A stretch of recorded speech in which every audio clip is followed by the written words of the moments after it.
Hello guys and welcome back to the With a Minute to Go podcast. As ever, if you're watching on YouTube, make sure to subscribe to the channel, like the video if you do enjoy it and smash that notification bell so you do not miss a thing. As ever, you can also find us on Spotify by typing in With a Minute to Go or by clicking the link via our social medias on Instagram and Twitter at A Minute to Go Pod. So today is going to be an England and Euros based episode, and with the competition just a day away, we'll be naming our starting lineups for England's first game on Sunday against Croatia, predicting who we think will win some of the end of tournament awards, and answering your questions from Instagram. And also, today it will be a slightly different episode because we're a man down. No Matt today, but all that means is we get to hear more wisdom from our other guest, Lewis, so it should be interesting for just us two today. Firstly though, on Monday we got confirmation of the 26th man replacing the injured Trent Alexander-Arnold, that being Ben White. Three other right-backs in the squad. Although a surprise for some, do you think it was a sensible move given the injury situation with Harry Maguire? I think he had to. I think he had to pick another defender. I thought he would because losing Trent, obviously it's a different position, right back and a centre back, but they have Walker and James who can play that right centre back position.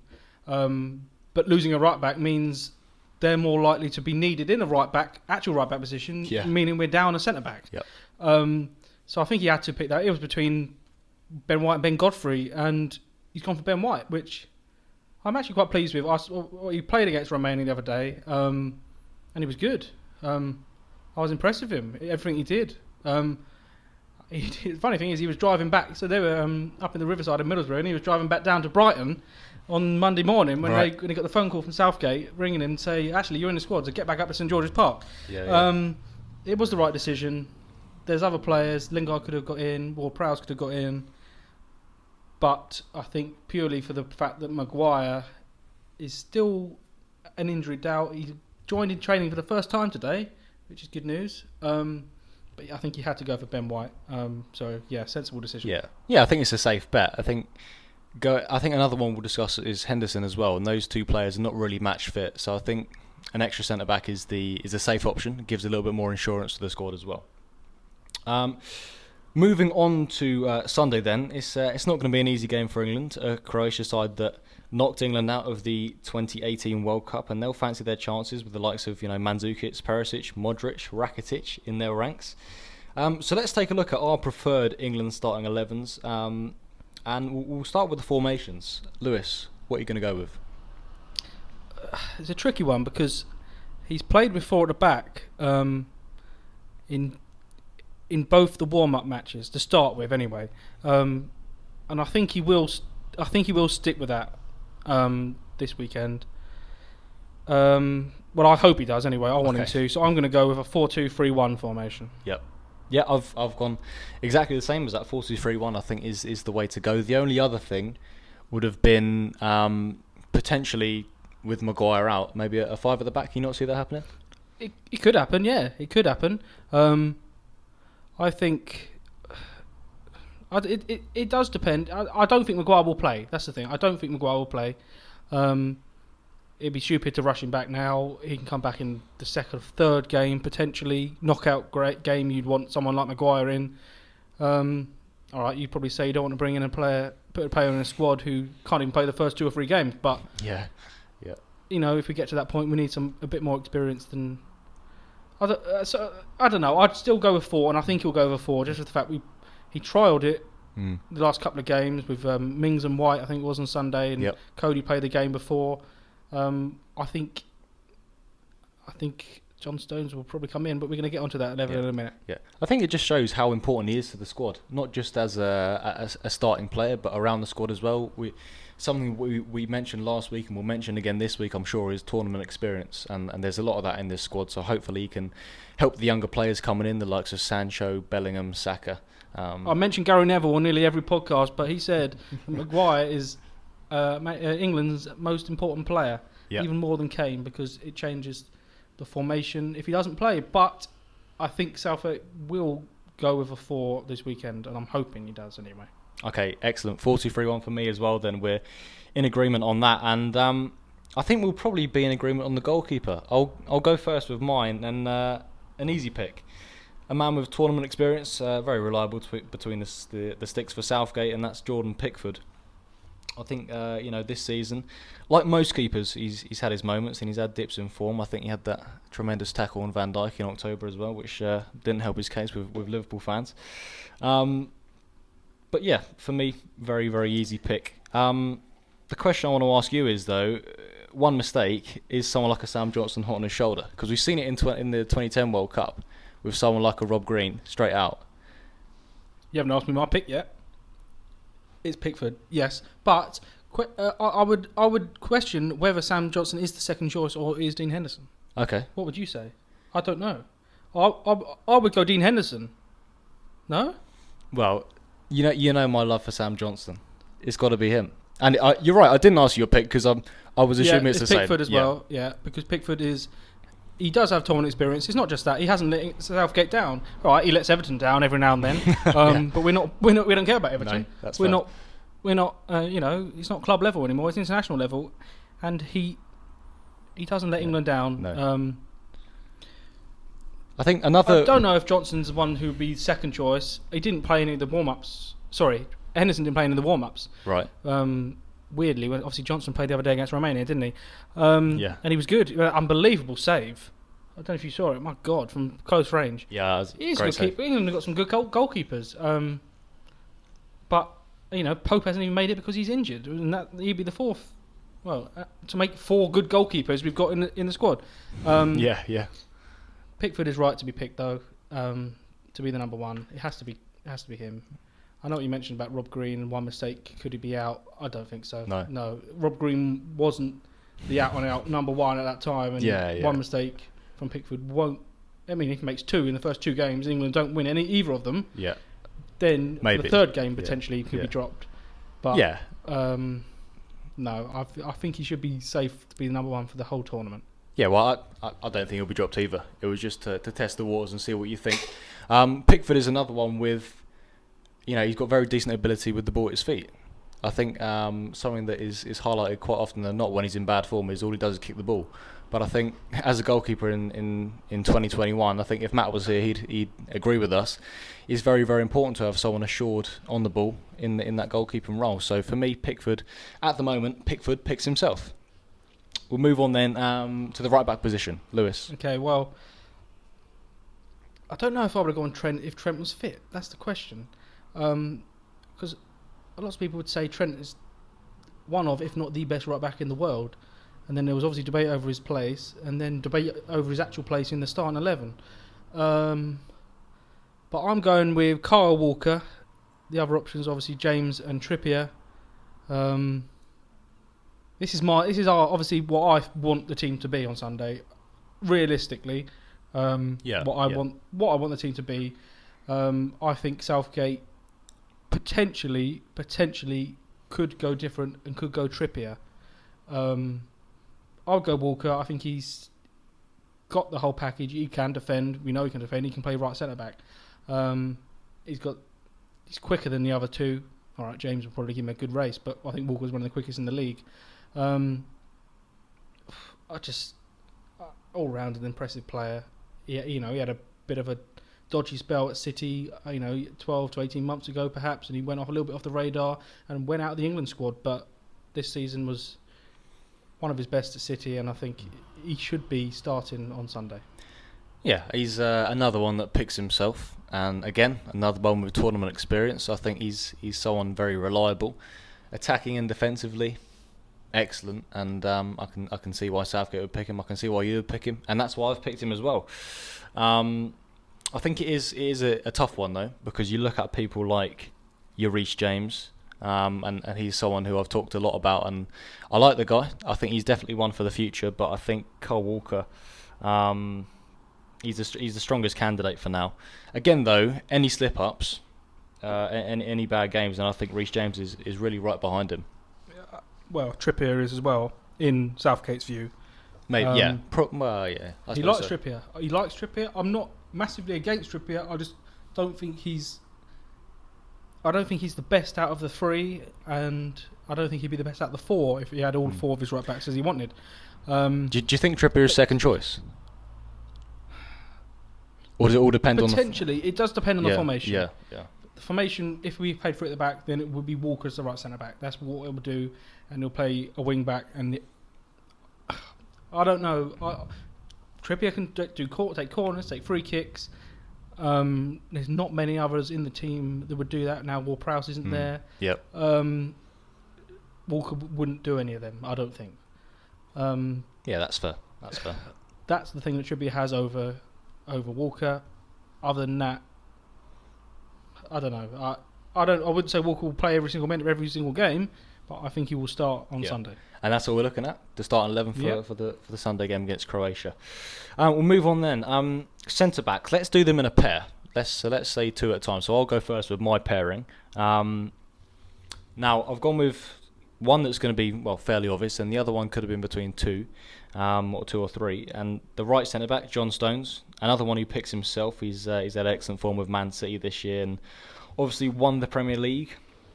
And not only defensively, but his ability on the ball, like I said with Pickford, is absolutely superb. Very comfortable with the ball at his feet, and that's very valuable. For me, alongside Maguire, that would have been the perfect partnership, maybe one of the best partnerships in the tournament this year. So he's my first centre back. Second centre back, a left-footed one. Now he comes in for Maguire, obviously. Tyrone Mings. It's been a long road, a great story for Mings, all the way from Chippenham Town to the England national team, and I think he's more of a no-nonsense centre-back in comparison to Stones, and like I said, he'll hopefully fill that Maguire role suitably. So they're the two at the back. I think Southgate will go with this as well. I'm not sure what you think. Yeah, I do, and I agree that is what I would pick. But Ben White was so good against Romania and so calm and assured that he could potentially sneak in there. Yeah. It's unlikely. Okay. I think he'll go Stones and Mings, and I think if Stones somehow pulled up injured the next couple of days, White would go in ahead of Cody, in my opinion. Okay. Because of how good White was the other day. All right, it was only Romania. But he looked more assured than Mings. But I think he'll go with Mings. Yeah. Slightly more experienced at both international and obviously club level as well. To be honest, I think Ben White's got a higher ceiling than Tyrone Mings, and will go on to better things than Tyrone Mings in the future. But he's only young. Yeah. Exactly. I keep talking about Ben White, but he's linked with Arsenal as well. So if Arsenal can get that deal done quickly before he plays in the Euros, that'd be good, because his price is only going to go up after being picked. But yeah, I've gone with the same. Stones and Mings. It has to be really them two. Yeah. I wouldn't go Cody. Cody, it's harsh, and I would have actually left him out of the whole squad. But I think he's a bit of a last resort, potentially in the last minute of a game, and we're defending a lead, chuck him on, that kind of thing. Win a header or win something. But I don't think he should be starting. We'll be struggling if Cody starts a game at this Euros, I think. Do you think it's important then, in that centre-back partnership, to have someone like a Stones, who is maybe not as a hard-hitting centre-back, but he's good with the ball at his feet, and then someone like Mings, who's more no-nonsense and fills that Maguire role? Do you think it's good to have that in a partnership? It's good to have the variation. Yeah. Go back to the best ones. Ferdinand and Vidic. You have Ferdinand quick and pacey and good on the ball, and then Vidic, who heads the ball, all day long. Lots of, Carvalho and Terry. That's what you do need that. Yeah. That's what Man United are looking for at club level, because Maguire is more head on a stick kind of thing. Yeah. All right, Maguire. To be fair, Maguire's good on the ball. Actually, that was a little bit harsh what I said there. There's a bit both, isn't it? Maguire is good on the ball, but he hasn't got the pace of some defenders. So that's why United are looking for a bit more of a pacey defender next to him rather than a Lindelof. So that's why Stones and Maguire complement each other well, and I think Stones and Mings will do that. And the fact that Mings is left-footed, I think, does help. There's a nice bit of balance.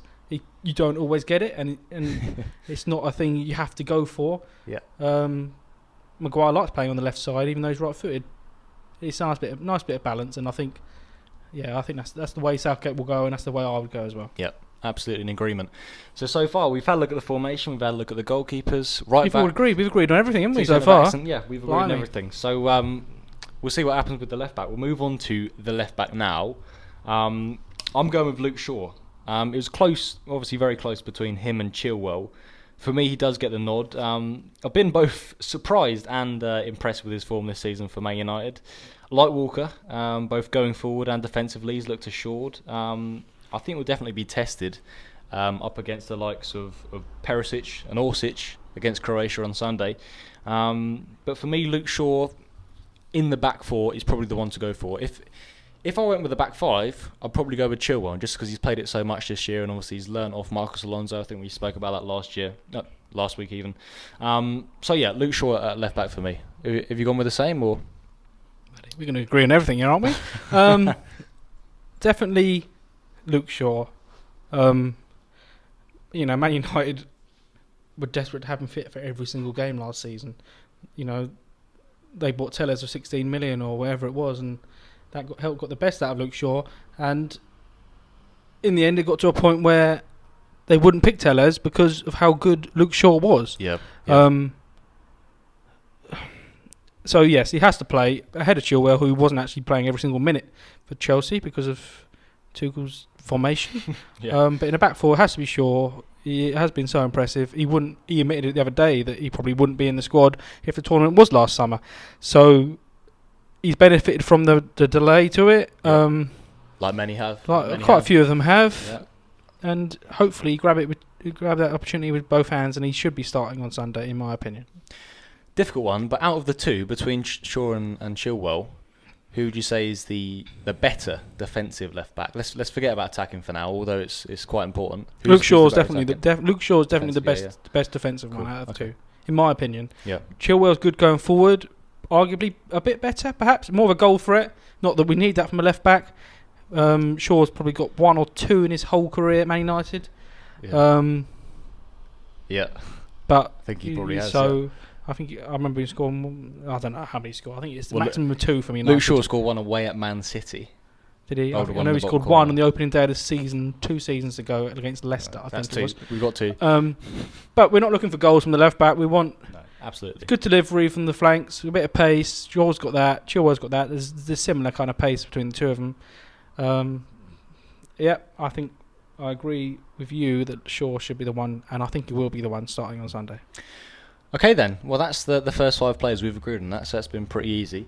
Now we're going to move on into the 2 part of the formation, so we've done 4, we're on to 2. I want to ask you firstly, are you going to go with 2 CDMs in this position, or because I've gone with a CDM and a centre mid, someone slightly higher up the pitch? I have gone 2 CDMs. Okay. Alright. I have, yes. So Okay, I'll start with my 2 then. We'll do it in pairs again. Okay. CDM, Declan Rice, very solid for me in front of the back line. Alongside my other centre mid, I think will give the maybe slightly inexperienced Mings and probably a nervous Mings some reassurance. He's been excellent for West Ham this year. I love watching him play, and I think he's one actually that probably would have been in the squad last year if the tournament was still on. But yeah, for me, Declan Rice very solid, and he's a dead cert for me to start on Sunday. My other one is slightly more advanced in a sort of central midfield position. And to be honest, these two could switch around for me, but I've just gone with one slightly more advanced for the sake of it. And that's Jordan Henderson. Now maybe he's a slightly controversial pick. I think he's played half a game for England last Sunday against Romania. I think he came on at half-time. We did, yeah. Yeah, and that was his first football since February. I think he went off with a hamstring injury, I think it was, or something similar to that. So he hasn't played for quite a few months, and there may be some question marks over his fitness. But Southgate, with bringing him on in the second half, is obviously signalling his intent to play Henderson. Another one that was involved in 2018, I think he'll bring an added level of leadership with his captaincy experience for Liverpool, ahead of someone that maybe the other one in that position that could have played is Calvin Phillips. And that's probably a big reason as to why he's on the team sheet for the first game and why England need him. So, Lewis, you've gone with the 2 CDMs. I have, but I'm not really quite sure what formation you've got going on here. So you've got 4-2-3-1, but you've got a 2. Yeah. But you're thinking one of the 2 is not as deep as the other one. Pretty much, yeah. Okay, well, that's how you don't know how these things work. But we'll start off with a 4-2-3-1, and the 2 is Rice and Calvin Phillips for me. Right. Okay. Okay. Rice is one of the first names on the team sheet, one of the first three, and the three are probably Pickford, Rice, and another player we'll probably come on to later. Yeah. Because Rice is quality. He's all-round quality. Good on the ball. He's a future England captain, in my opinion. He'll be the West Ham captain probably next season. I know Noble is leaving at end of next season, I think it is. He was captain of West Ham at the end of last season when Noble wasn't really playing. He is a captain material. He's an all-round top bloke, I think, as well, off the pitch, it all seems. And he's quality in there. England would be lost without a player like him, I think. I don't know who would play instead of him. Not sure if you saw today. He's 22 years old. He's never had a beer. Never had a beer, is he? Yeah. Well, interesting. He said he'll have one if we win the Euros, but he might spit it out. Oh, Christ. Right. Enough of that. Let's get on to your. So Calvin Phillips is the second one, and it's purely because the reason I've gone with 2 CDMs is to who we're playing. Yep. This is the toughest game in the group by a long way. Okay. On paper, Scotland is not on paper. That's just Scotland. It's and Scotland. Yeah. But on paper, this is the toughest game, and we've got to be slightly more defensive. We've never won the first game of a European Championship, right? And I still don't. We'll get onto the predictions later. I don't know if that will change. But we've got to be a bit more defensive than we would in the other 2 group games, because we don't want to start with defeat. That be obviously, that goes without saying, that's the worst thing you can happen in the first game. That's why I've gone with Calvin Phillips in another CDM role. He's not 100% fit, I don't think, completely 100%. Okay. I think he played the other day, though, so he played half the game the other day, and then Henderson came on, I think, for the second half. And missed a pen. But the fact that Henderson has only played 45 minutes since February means that, to me, he cannot be relied on for 90 minutes of a match. And right. I wouldn't start any players on Sunday against Croatia who cannot be relied on for 90 minutes in a match. You don't know what's going to happen in the match. Half an hour in, Rice could pull out of an injury, and you need to bring on someone else. You can't have Henderson, who you only want to play an hour or such, perhaps. You can play an hour, fine, okay. But, as I said, Rice might pull up with an injury, and you're stuffed then. So I would start with the 2 who are most fit, which is Rice and Phillips. And Henderson can come on after 60 minutes and play the final half an hour if it gets to that point. Get more minutes in his legs, and then he'll be more available to play 90 minutes later on in the tournament if need be. But Phillips is an impressive player. He's done well for Leeds this year. He deserves to be in the squad, and deserves to be the third name. Obviously, I'd go with Henderson Rice to start with, but the third name in that CDM group. It's an interesting theory, though, because you said obviously Phillips... he's not fully fit either, and obviously Henderson isn't either. So, sort of preempting the fact that Son might get injured, I can't really see Southgate doing that. No, I don't think so, but I can't see Henderson being able to play more than an hour in a competitive match in the European Championship. Yeah. No, I get that. And we can't risk that. We can't go in to a match with that. We can have him on the bench. He's good in the dressing room. All this stuff. Roy Keane gave him a lot of flack the other day, which was a bit harsh. Maybe it was more aimed at Southgate's actual decision to pick him rather than actual at Henderson. Yeah. Henderson's faced criticism himself. Gary Agbonlahor called him selfish, which is a bit harsh, actually. Really? You're not going to pull out of a tournament when you're getting picked by the manager. It's the manager's decision. Yeah. It's not the player being selfish. Right, okay. But he's right to be there, Henderson, and 100%. Maybe later in the tournament we'll see more of him, but he's just obviously not fit to play a whole match yet. Yeah, so. No, that's fair. I think Roy Keane is Roy Keane, so he'll say what he wants when he wants. So I don't think there's... Roy Keane was okay. It was more the Agbonlahor criticism probably, but it was a bit out of line. Another one very vocal on social media. I've seen a lot. So you think that those 2 CDMs then to give a little bit more of a little bit more protection to that back line, which is probably fair. I kind of get where you're coming from there, but the only reason I've gone with something slightly different is to add a little bit more of a positive spin on it. And yeah, but Henderson will, if you play in your formation, he'd still be a CDM in my opinion. Okay. And it's a must not lose. That's the sad reality. It's a must not lose game on Sunday. Yeah. No, it is. So, go into the game, and I'd accept a 0-0 right now. Would you? But we'll get onto the predictions a bit later. They're the best team in the group. Yeah. Other than probably England, the second best team in the group on paper. And No, I'd accept a draw. We've never won the first game of the Euros, but we've never won a Euro, so maybe bucking the trend on Sunday and winning it will buck the trend of a lifetime. But we'll see. I don't know. I think saying it out loud a 0-0 is pretty disheartening. I don't like hearing that, but we'll see what happens. Anyway, enough about our prediction. Let's move back onto the teams, and we'll go with the three sort of more attacking players now. Let's start with the left winger. Lewis, who have you got in at left wing? Okay. Well, it was a tough one actually, because it was thinking who I want to be playing on Sunday. Yeah. Because Southgate could go with a completely different front three to this, or the three behind the striker. Yep. But I'm gonna go with Phil Foden as my left winger. I think that's been his best position for City. He has to play, in my opinion. I don't think Sterling deserves to start, and he'd be the second choice at the left wing position. I'd agree with you there. I don't think he deserves to start. Foden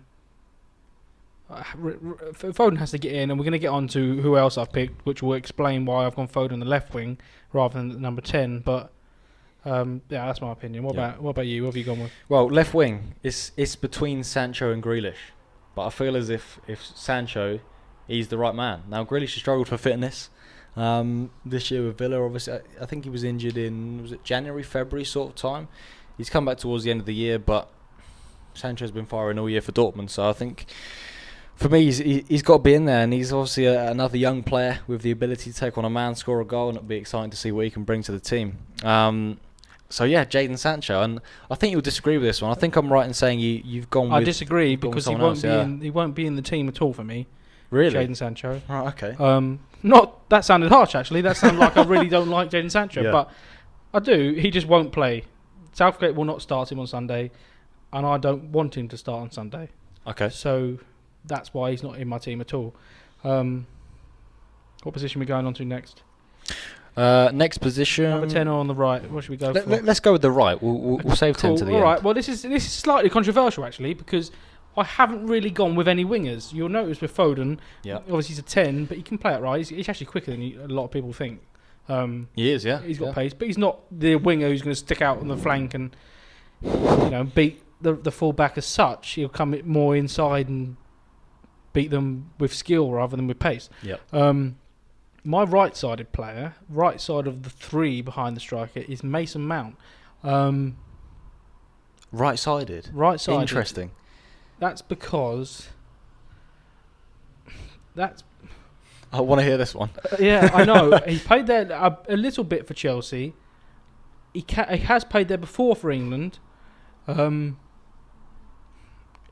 It's not a winger position. It's not for me. This is like three number 10s, in my opinion. Okay. It's three inverted wingers. I see where you're coming from, You've to got be honest. Walker, who can burst on beyond him. Mason Mount has to play, but the other players I've picked also have to play, in my opinion. Right. I'm not going Rashford. I'm not going Sterling. You'll probably guess who my number 10 is by the fact that I've gone Foden and Mason Mount as a number 10. And I've seen it. As my two others, number 10s, yeah. But that's what I've gone with. I don't want Rashford or Sterling playing. They can come on, they can get you a goal, but Mason Mount deserves a start, but so does the other players I've picked, in my opinion. So, what have you got on the right? Okay, right wing, Phil Foden. He's another very... first of all, quickly, what I would say with you is I'd swap them straight away. Go Sancho right and Foden on the left. Okay. You explain your decision. I am about to explain why I've gone there. Now, I've said he could play on the left or the right. I'm starting with him to facilitate the fact that Sancho could cut in on that right foot and have shots at goal. And he did it. I think he did it the other day against Romania. He hit the bar. He did. Yeah. He did hit the bar. Yeah. So maybe that was one shot I'm basing my theory off, but you never know. He's obviously got a good shot on him. He scored a few goals for Dortmund this year.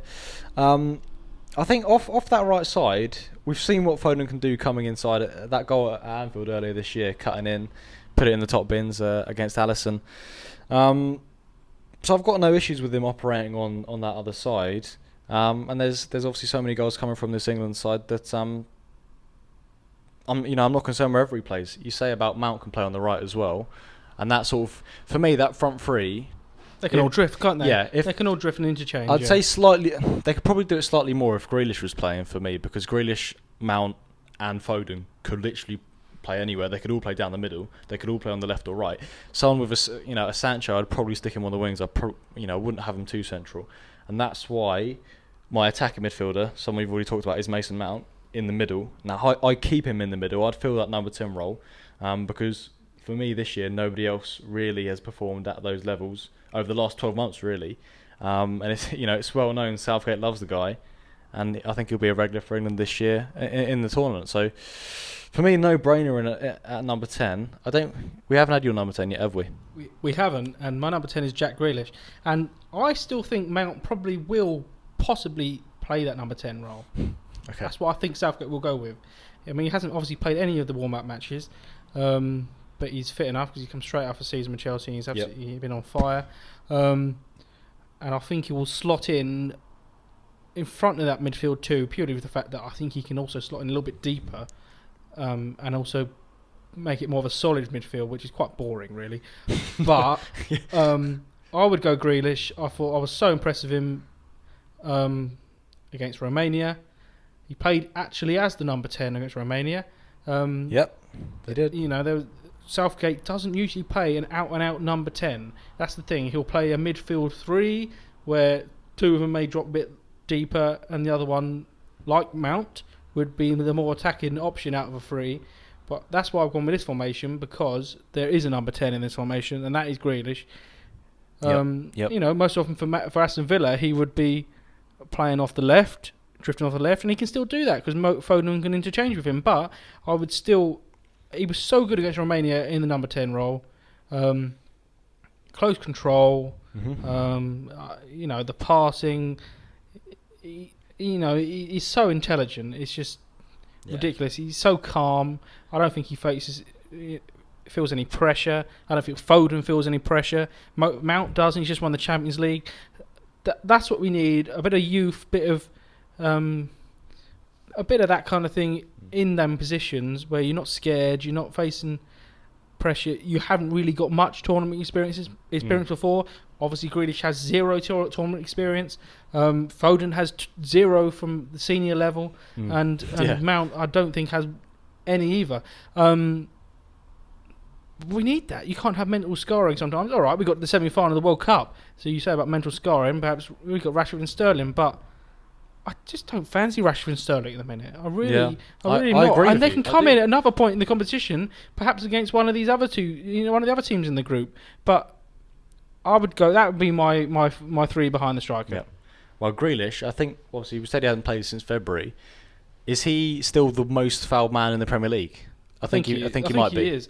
But what you could say is that he has too many touches on the ball. That's why he. That's why he does get fouled too much. Probably. And potentially that is the reason, and maybe we need to look into that. But I don't know, winning a free kick isn't always a bad thing, but you haven't got James Ward-Prowse, so I don't know who's going to take him. Hopefully not Harry Kane. Probably will be. Right, we'll get on to our striker then. I think it is going to be fairly self-explanatory. Harry Kane, not really too much to say about this guy. I think if he can hit half the form that he hits for Spurs, he'll get England through the group and hopefully further. Now, Croatia do have some notoriously hard tackling centre backs, so I'll have to mind the dodgy ankles. But give them an inch of space. Don't mind them too much. maybe if we like going out. Just yeah, exactly. Yeah. I'm only joking. Are we? So I think if you give him an inch of space, he's one that will have a shot or goal. And we've talked about it. He has actually developed his game quite a lot. He's not just have a shot at every opportunity, but I think for England, he's going to be that man. He needs to be doing it. So yeah, Harry Kane, fairly obvious pick, and I'm assuming you're going to go with the exact same. I've gone with Calvert. No, I'm joking. I'm not ready. I've gone with Kane. But actually, what I would say is he's adapted his game, and he drops back a lot too deep actually for England. I think he should revert back to being more of a number 9, especially if Southgate does play the number 10, because, at Tottenham wasn't always really a number 10. That's why he did more of the dropping deep. You don't need to do that for England if there is a 10. Yeah. Because you got number 10 doing that. So Yeah, Kane is obviously going to be playing. He's the first name on the sheet, but just stay up there and score goals. Don't drop back. You don't need to do all that. You don't need to, especially if it's Grealish there. Or I think with Tottenham, it's almost as if because Christian Eriksen left, he felt like he had to play that role. And he wasn't playing Ali either, Mourinho. Yeah, exactly. And they're your two number 10s in the last 5 or 6 years. Tottenham have had Ali and Eriksen, and they both weren't there. Yeah, he's great at it. His passing is probably one of the best. They've got the best passing ability in the team, but he doesn't need to. He just needs to score goals and just don't drop back. That's what I'd say. He was almost sort of playing in Lucas Moura and Bergwijn and Son, and then running into the box and scoring the goals. He was doing it all. He sort of reminded me of how Wayne Rooney was towards the end of his time at Manchester United, and he still did very well. But in terms of goal scoring prowess, it just wasn't the same. But to be honest, I can't really say that about Kane because he's in the 20s. Is he 20s for goals and assists? No, 20 assists. Not assists. No, but he's only very close. Only Henry's got 20 assists in a season. No, you're spot on. Yeah, I should remember that. And over 20 goals. But yeah, he's obviously going to be vitally important for England. I think if he can, like I said, even give half the form that he done for Spurs, then he'll be one of the best players in the tournament. Look, he still scored goals when he drifted back and played that number 10 role. He just doesn't need to do it for England. He did it for Tottenham because he needed to. Spot on. Just doesn't need to do it. I don't think for England he might. Well. Yeah. No, I'd agree with you there. I think there's enough players. We just talked about those three: Foden, Sancho or Grealish and Mount. So yeah, I think he needs to stay up there and score the goals. And we're at the end of our team selections now. So Lewis, can I ask you to run through your team very quickly? Yeah. Okay. Cool. So I've got a 4-2-3-1. I've got Pickford in goal. Back four of Walker, Stones, Mings and Shaw. I've got 2 in midfield of Rice and Phillips. 3 in behind the striker, which is Mount on the right, Foden on the left, and Grealish in that number 10. And I've got Harry Kane as the main striker. Yeah, I'll run through one as well. So 2 changes to that team. Same formation, 4-2-3-1. Pickford, Walker, Stones, Mings, Shaw, Rice, Henderson, Mount, Foden, Sancho, and Kane. And it'll be interesting to see how similar. I feel like we'll probably get at least 9 of them correct. There's obviously 2 there that are slightly debatable as we've seen, but I think the other 9 are pretty much nail-ons, obviously, apart from injuries. Right, we'll move on then, and we'll move on to our predictions for some tournament awards. So for the Euros, there's 5 main awards, and then we've also added our own category, which is the player to watch, and we'll discuss that as well at the end. We'll have a look at these nominations again in a month's time to see just how well we've done. But please don't. I think if the scout is anything to go by, then we're not going to do particularly well here. But we'll start with the player of the tournament. I'll go first with this one, for a change. I've gone with Kylian Mbappe. Now, I feel that France obviously have the strongest squad. And yes, they have the group of death. But their attacking talent is absolutely ridiculous. I think Benzema coming back in. You've got Ben Yedder, Griezmann, Dembele, Giroud, Kingsley Coman. But Mbappe, he'll be the main man. He'll steal the show for me. And he'll be on the end of most of those chances created by the French midfielders. I think you look at Pogba, Tolisso, Rabiot, and I'm pretty much naming the whole squad here. He's just clinical. And we've seen it over the past 3 or 4 years with Monaco and PSG. If you give him a chance, he will score. It's as simple as that. And for me, he will be the player of the tournament this year. Lewis, who have you gone with for your player of the tournament? Well, it's the same team. It's France again, but this time it's N'Golo Kante. Right. Interesting. Not an attacking player then? No. A year or so ago, maybe not even that long, he was getting doubted in some areas, and he was getting linked with moves away from Chelsea. I was doubting him, to be honest. But the form he's shown in the last few months under Tuchel, he played that different position under Maurizio Sarri at Chelsea, where he wanted that Jorginho role, where he actually he bought Jorginho to play the Jorginho role, so that means Kante slightly moved out of position. Yeah. Lampard came in and he still didn't really play Kante in his normal position. But it's changed under Tuchel. He's played that 3 at the back, so right in the middle. They need strong defensive midfielder, and Kante is the best in the world at doing that. And he will play every single game for France if he's fit, and he'll be a massive. They got a tough group. We're going to talk about that later, but Yeah. they need their big players to step up, and they need to be defensively strong. And Kante is the best at doing that. So for me, he will be the player of the tournament. Okay, 2 French players to kick it off, and I think that's probably going to be the theme of these awards because they, on paper, have got undoubtedly the best squad out and out, and we've seen it there because I've named an attacking player and Lou's gone with a defensive one. So I think in all areas of the pitch they're looking strong this year. Now we'll move on then. The second award is the Golden Boot. I've gone with the same man. It's Kylian Mbappe again, and I've just said how clinical he is. It will be a close race, I believe, between him and Harry Kane.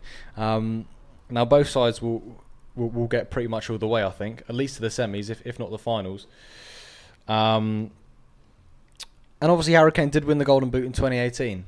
At that point, Mbappe was only 19 years old, so for him to score in the World Cup and outscore Harry Kane would have been some achievement. I think now is the time probably for him to shine and show the world just how good he is on the biggest stage. So yeah, for me, Mbappe as the Golden Boot winner. Well, I can't really argue with that. I mean, you can't really argue with that. But I've gone different because I didn't want to copy you. So I've gone with Romelu Lukaku. I think Lukaku has been in the form of his life. And this is Belgium's last chance with their golden generation of players to win a tournament. I don't know if they will win the tournament, but he has to step up and score the goals because he is their main striker, their best striker by a long way. He's had the best 2 years of his career really in Italy. He's linked with a move back to Chelsea because of how well he has done. Yeah.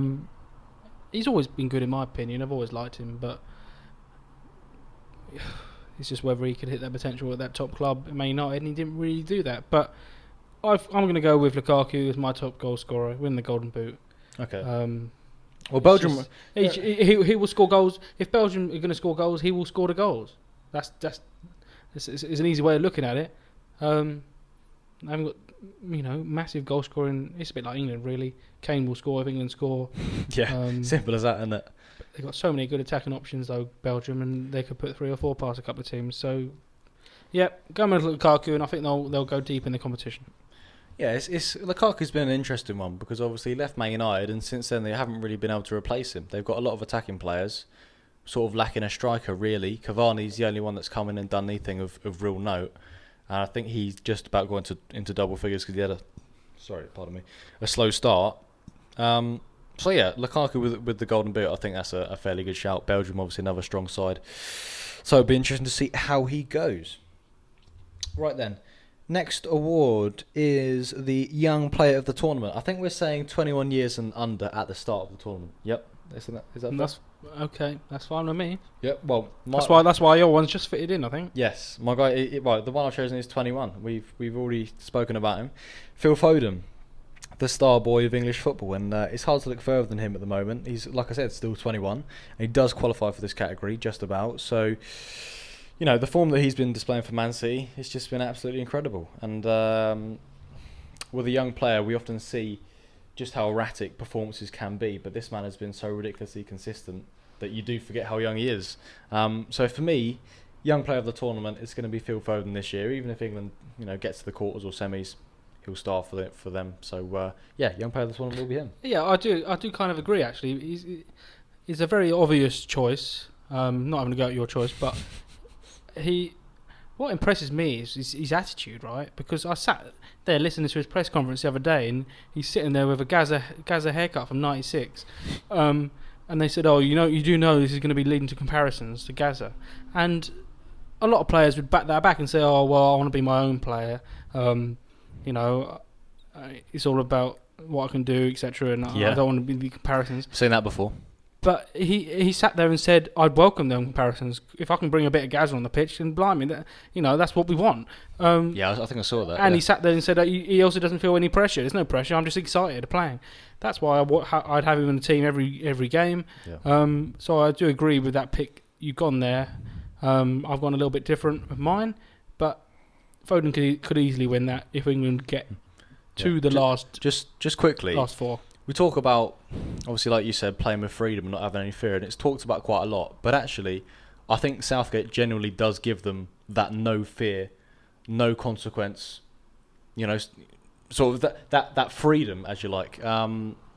So yeah, I think it's very important to give those young players that on the pitch, especially on the biggest stage in the Euros, and that's why Foden's the pick. But anyway, enough about Foden. We love him. Let's move on. Who have you gone with? How old are you, Alf? 17. I'm 17. Yeah.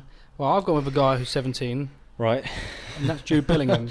And you wouldn't think he's 17 by the way he plays. No, some player. I mean, he's very unlucky to miss that on my team. But the reason is because I've gone with them two CDMs because we're playing Croatia. If you ask me for the starting line-up for the next two games, he would be in it. Wow. He's that good. If we don't need two CDMs, he can play in there, and then Rice is the more defensive one. He's quality, and he'll play more of a as the tournament goes on. He'll play more.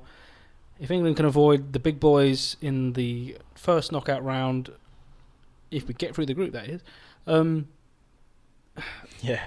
he can play more of a part as the competition goes on, and he's in with a shot of winning the award because he's that good. And it's not just the Premier League where he's done it.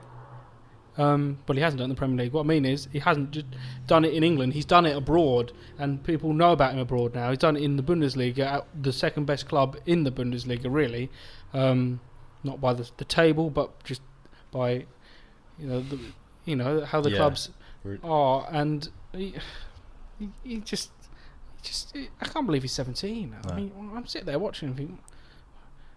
Well, if you're old, if you're good enough, you're old enough. Is the phrase, and it's absolutely spot on. And he is. Yeah. He is good enough. And I don't even look at him as a 17-year-old because he doesn't. He literally plays as if he's been playing for years and years and years. And again, there'll be no fear. Maybe in a few years' time, after one or two tournaments, there will be fear, and it'll start building. Play him now. Get him in. Get him.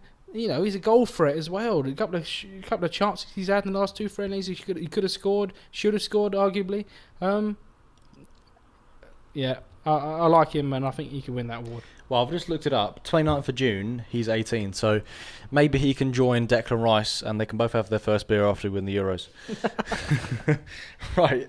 Jude Bellingham, good shout, though, because you're right. I love watching him play. I watched him a fair bit in the Champions League for Dortmund, especially against Man City over those two legs. And although Dortmund lost that, he was very, very impressive. And 17 years old, he plays like he's 25. Fantastic player in the middle of the pitch. Right then, next award is surprise team. Right, I'll go with my surprise team first, as you talked quite a lot about Jude Bellingham. I'll go with Poland. Now, they're a side that nobody looks at with any real concern. I think with the quality of Lewandowski up top and the experience of the likes of Szczesny, you got Kamil Glik at centre back. You got Krychowiak, obviously lots of experience in the Premier League and the Champions League. There's no reason why they can't go far in this year's tournament. They've got Spain and Sweden in their group, but I think they could even finish first out of them. To be honest with you, you look at an out of sorts, ever-changing Spain side. They're not really the threat they once were. And Sweden, I think Ibrahimovic is injured for this tournament, so that's a huge loss for them. That's probably their main goal threat gone. So I'd back them to get to the knockout stages at least, really. Maybe as far as the semis if Lewandowski finds a fraction of the form that he does in the Bundesliga. So yeah, surprise team, someone that nobody really talks about, but I think could go far is Poland. Lewis. Well, I think a lot does depend on Lewandowski, but he is the best striker in the world, so you can rely on someone like that because he is that good. I don't think that's controversial. I don't think so. If you look at his stats on this season, where he scored spot on. 40 goals in the Bundesliga in about 30 games, you can't really dispute that he's the best striker in the world, in my opinion. I agree. My surprise team, and I'm not trying to jinx them, maybe I am trying to jinx them, is Scotland. Oh, here we go. They could go through. They've got a tough group, haven't they? Yeah, we're one of the teams. Well, of course, yeah. Croatia as well. Oh, come on, Lewis. You think Croatia and England aren't going to get through? Both of them. It depends on this Sunday, I suppose. It does. So they've got Czech Republic first, who are the other weaker team in the group. A nice win to start it for Scotland on Monday. Stranger things have At happened. after 3 points in your first game, that'll be massive, and they'll just need one more win, realistically, probably to make it through. Could be England. They will be so up for that England game, be unbelievable. Yeah. It won't be a full Wembley, which is a shame. There'll be some of them in there, most of them probably England fans. They'll be so up for that game. This is their once in a lifetime opportunity. They won't probably make the World Cup next year. They haven't been in a tournament for 23 years. This is their chance. This is their one chance of doing something. And I think they can make it out of the group. And that in itself is a surprise on paper. Yeah. They've got some good players. McTominay I like. Robertson will play wing back. Tierney will play left centre back in the back three. I think that's how they'll go.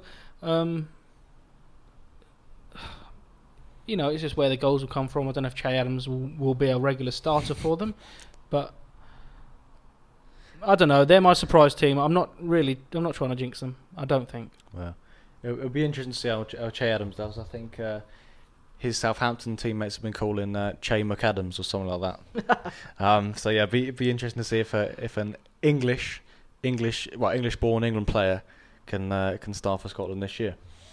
Right then, we'll move on to the best goalkeeper. Lewis, shall I let you go first with this one for a change? All right, okay. I've gone with a guy who is still actually relatively young, but he seems to have been around forever. Right. And that is Donnarumma. How old is he? How old is he? I'm going to say he's no older than 22. And he's been around since he was 16 as the regular number one for AC Milan. It's ridiculous. He is 22. Yeah. He's got that spot on. Well done. He's played 215 Serie A games already, which is ridiculous. Some effort. That. He's leaving AC Milan. He's left AC Milan. It looks like he's probably going to PSG. So he's got a few headlines about him at the minute. That deal isn't through. He's a free agent, which is weird. But he's Italy's number one. Italy, under Mancini, they're a different style. There's a different style of play. They're friendly last week, and there's more, excitement to their play. They're not the typical sit back and defend Italy. Under Mancini now, and maybe that means they're a little bit more open at the back. Maybe they need to rely on their goalkeeper a little bit more. He's a quality goalie. He's got 6 years of experience behind him, even though he's only 22, which is still again ridiculous. Yeah. But he is very good, and I think he will be key to Italy going far in the tournament. Yep. So that's why I've gone with him. But he's one of those players, like you said, that have been around for quite a long time, and also one of those players that are rumoured with quite a few moves away. I'm not sure what's happening this year, but anyway, the Euros is definitely I suppose you could look at it as a shop window. If he performs well, then a lot more clubs will be coming in for him. Am I right in saying Man United are often one of the ones sniffing around? Yeah. him? So as I said, he's currently looking for a new club because he has run his contract out at AC Milan. So PSG look like he's going to sign him, but Man United have been linked in the past. Yeah. The fact that he wants probably 300, 400 plus grand a week. His agent is Mino Raiola. Right. Okay. But I said it looks like it's going to be PSG, which is a shame really because Keylor Navas is a great goalie. Underrated as well. He doesn't need to put himself in the shop window really, in my opinion, because he is that good. Yeah. And I'd have him at Arsenal, but he would never come because we wouldn't pay his wages and he wouldn't accept no European football. But he's an investment for 10 years. That's literally what he is. Yeah, he's spot on. He'd be 32 in 10 years, and he'd probably still be in the Italy team. Right, my goalkeeper is Rui Patricio. Now, I think if Portugal want to get far and want to get out of the group of death, most importantly, he's going to need to play well. He's had a few on and off seasons with Wolves, I think it's fair to say, but we've seen in years gone by he's a fantastic goalkeeper. And I think we'll have a lot to do in the group stages, looking at France and Germany, and they'll be probably the biggest tests.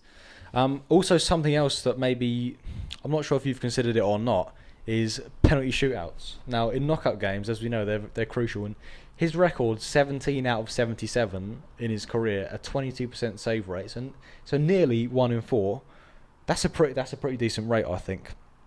So anything near that. Tim Krul for goalie of the tournament. Yeah, but it's an option. It is. You've got to really consider that. It's not. Sillison pulled out, isn't he? I think, or something. Yeah, potentially, but if you get a side that gets through to those knockouts. And obviously games could be decided decided on penalties. So yeah, Rui Patricio, I back him this year for Portugal, and his penalty record has been pretty decent. I'm assuming they're using VAR, but I'm not. Do VAR does that come into play with penalties? So if someone's off their line, would they then retake the penalty from the penalty shootout? Or I'm not sure, how does that work? I think so. Yeah. Yeah. I think that's something he's got to be careful with, because he's been caught with that a couple of times. All goalies do. Yeah. Yeah. Very strict on that now, aren't they? So. Absolutely. Yeah. Right. Okay then. Our final award before we say who's going to win the tournament is something. Well, an award, not an official one. Something we've sort of made up, I guess, and it's the player to watch. Now, I've gone with Gerard Moreno. He's a man who scored 30 goals in all competitions this year with Villarreal. Obviously won the Europa League with them as well. And he's a late bloomer. Age 29, he's only really getting a chance now on the big stage. So for that reason, he'll be desperate to prove himself.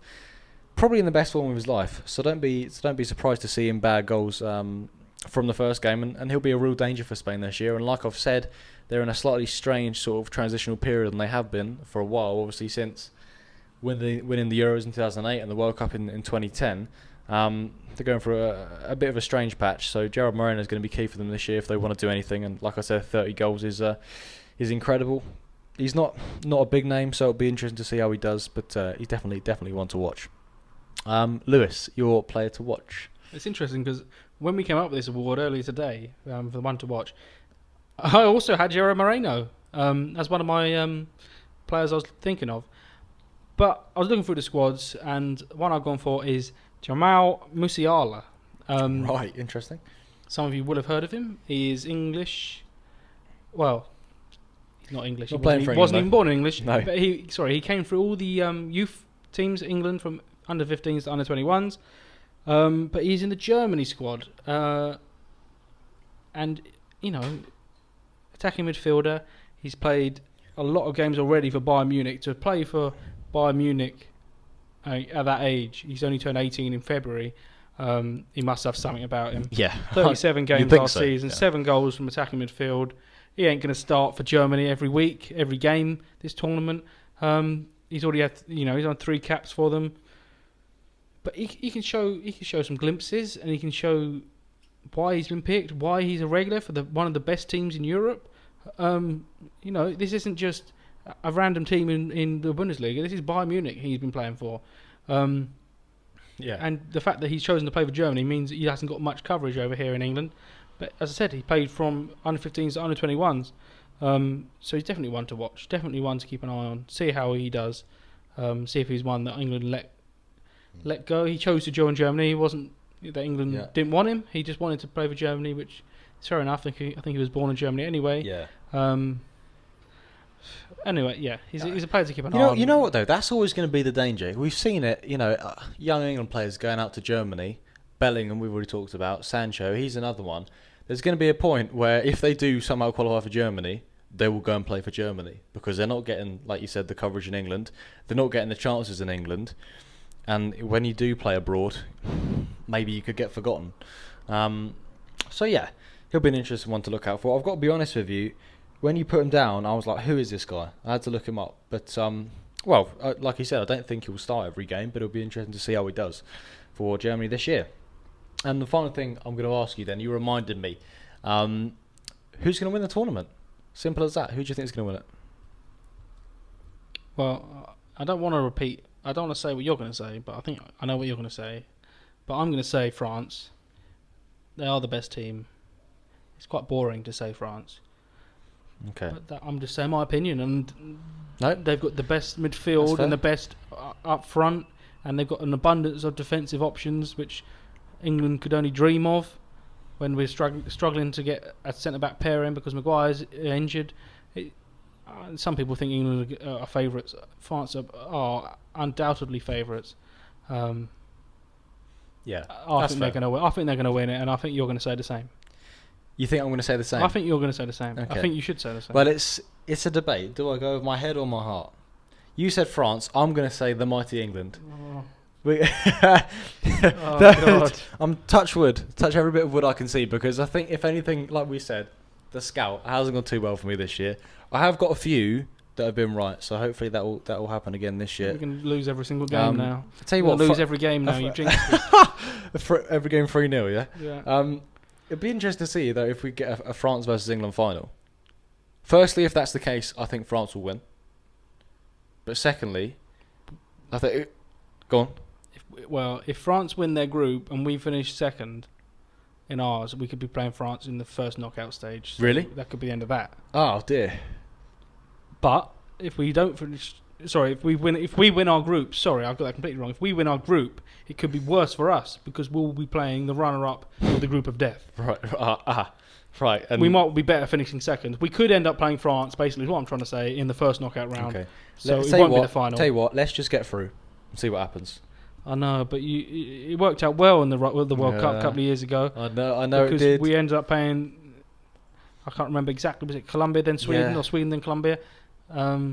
Well, we've got Croatia as well in the semis, and look how that went. So I think let's just forget about it. I know. Let's see what happens. You can't think of it. You can't think like that. No. But right. Okay then. So you've gone with France. I've gone with England. More out of hope, but I think the logical approach, and my head would probably say France as well. So that's fair. Right. To finish off then today, we've got a few questions in. I think there's one on my phone as well. I think we've got 4 questions in from you guys today to answer. All Euros based, as I put out on my Instagram at A Minute to Go pod. Right, let's get them up then. Okay, first question is from Tom.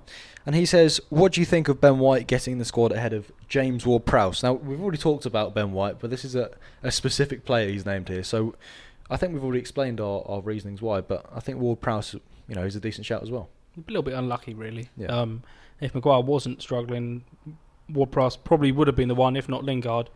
It would have been between them two, and if someone else pulled up now, it probably would be Ward-Prowse getting called up for the fact that he has the X factor of scoring a free kick.